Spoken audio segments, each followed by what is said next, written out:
Home buyers, are you getting ready to write offers, or are you currently writing offers? If so, has your agent explained to you contingencies and how they can help you and hurt you? You probably want to listen to this one. So let's talk about it. Day 24 of 30 questions in 30 days. Today's question is, what are contingencies? The easiest way to explain it is something has to happen first in order for something else to happen. Let's talk about the three major contingencies that you have in the purchase contract. One of them is the appraisal contingency. The second one is your home inspection, your right to do a home inspection of the property. And the third one is your loan contingency. So we're going to start off with the home inspection. Now, the purchase contract does say that you're purchasing the house as is, but it also gives you the right to do your investigations. One of the ways that you could do your investigations is by hiring a professional to do a home inspection. Yes, I said hire. That means you are going to pay for this. What they'll do is they'll go and they'll do a thorough inspection of the entire property, and they'll send you an itemized report. Now, what can you do with this home inspection report? Well, you could review it, and if there's something on there that is questionable or that you're not happy with, you could always go back and you could request repairs. That's to the seller. Now, since the contract does say that the house is being sold as is, that means that they can say no to your request for repairs. Usually they'll say yes, they'll say no, or they'll say maybe. They'll negotiate something, maybe give you a credit instead of doing all the repairs, maybe agree to partial repairs or give you a partial credit. There's some work that could be done there, but one of the options the seller does have is to say no. If that happens, then you have the right to withdraw from that contract. And as long as you're within your time periods that are specified in the contract, then you shouldn't be at risk of, say, for example, losing your deposit. The next one is the appraisal contingency. The appraisal contingency is just what it sounds like. Basically, you made an offer of a certain price. You want to make sure the appraiser says that it's worth that price. For example, you make an offer of $500,000. You're going to do an appraisal to make sure that the house is actually worth $500,000. On occasion, that value might come in less than what you offered. What you can do at that point is you go back to the negotiating table and you can talk to the seller about reducing the price to match the appraised value. Now, again, the seller has the right to say no. If they say no, you have the right to withdraw from the contract without risk of losing your deposit.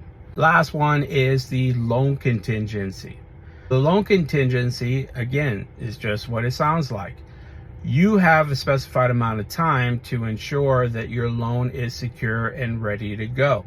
I'm assuming that the agent you hired basically helped you go through the qualifications before you actually started seeing any properties.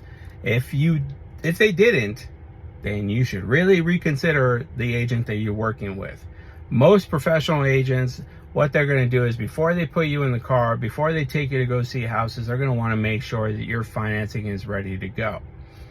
With that being said, a lot of times mortgage professionals, what they'll do is they'll do a preliminary qualification, and they should have an idea of what they need from you in order to be able to qualify for that loan. Now, let's take it a little bit deeper because I think we're going to need to.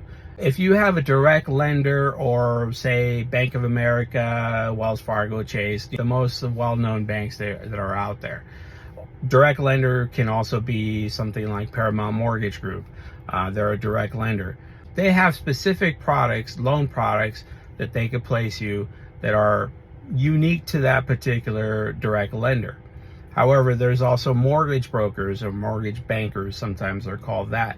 And what they do is they have several banks that they could go to. Some of them aren't well known. Some of them you may not even recognize the name of the bank whenever you see who's actually lending you the money.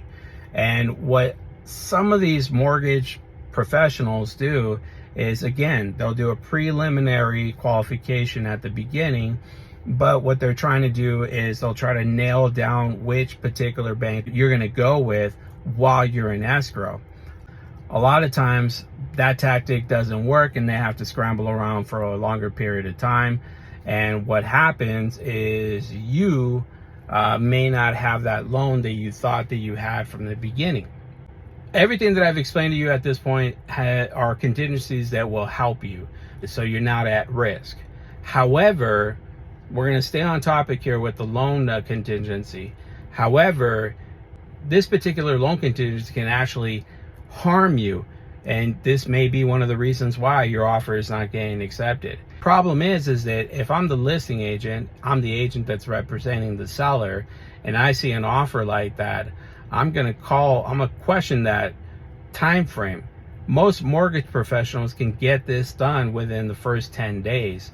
And what I mean by get this done is they'll have your loan secured to the point where they can comfortably remove the loan contingency. But some won't, and some will leave it on for a longer period of time. When that happens, a professional listing agent or an experienced listing agent is going to review that and question that. And they're either going to go back to the seller and suggest to the seller that we counter and reduce that time frame to something that's more realistic, or check this out, or go with another offer that's stronger because of that time frame. Because that, as a listing agent, that makes us a little bit uncomfortable. Why is the agent, I'm assuming with the cooperation of the lender, asking for that loan contingency to stay in place through the entire duration of the escrow period? That doesn't sound good, and it definitely doesn't look good, and that could be causing a problem for you getting your offers accepted. You really should take a look at these contingencies, and you really should make sure that the time frames that are in the contract, whether they've been negotiated for longer time frames or shorter time frames, you should really find out through your agent why are they changing these time periods. Either why are they making them smaller, or why are they extending them? Because those time frames can possibly cost you getting your offer accepted. And if you've absolutely fell in love with that house, the last thing you want to do is lose out because of something so simple like that. Anyways, I hope that was helpful. Like I mentioned before, we're getting down to the wire. Please send me your questions either via comments here, or if you want to DM me, whatever works best. Thank you so much. Have a wonderful day.